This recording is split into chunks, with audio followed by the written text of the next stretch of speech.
Today I'm going to show you how to create a painting inspired by Alma Thomas.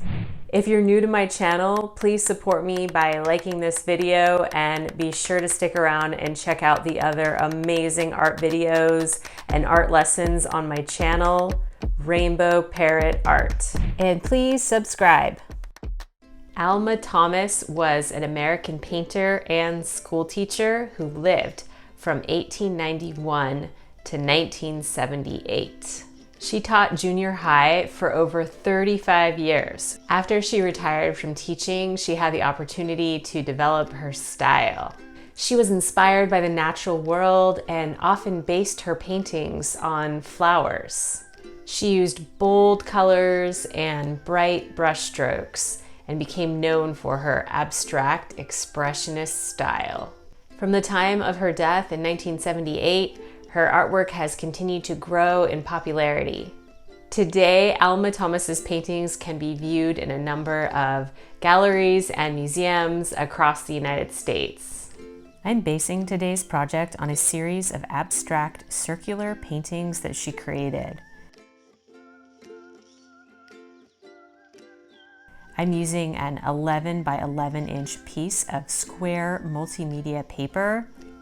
I'm going to start off by grabbing a small plastic lid. I'm placing the plastic lid in the center of my paper. Then I'm tracing a circle around the lid. I'm ready to start adding paint, so I'm going to choose a few colors that I want to use. I'm using a bit of turquoise, yellow, and white to mix a mint green color for the center. I'm ready to switch colors, so I'm grabbing a tissue, I'm pinching the brush inside the tissue, and I'm gently windshield wipering it back and forth. Then I'm repeating this a couple of times. I'm doing this to remove paint from my brush. This prevents all this paint from going into my cup of water and consequently getting washed down the drain and going into the oceans. I'm using a much smaller brush for this next layer, so that my brush strokes will be very thin.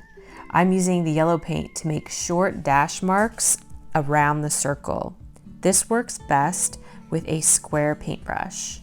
I'm switching to red for the next layer, and I'm using an even tinier brush. I'm trying to make it so that the width of each layer is different because this will make my painting look more complex and more interesting. To make your brush strokes nice and smooth, try dipping your brush in water. I'm done with these colors, so I'm using the Kleenex to remove paint from the brushes. Whenever you're not using a brush, be sure to leave it in the water so that it does not dry out. Now I'm using a larger square brush to make a layer of thicker dashes. See how these dash marks are much thicker than the previous layers?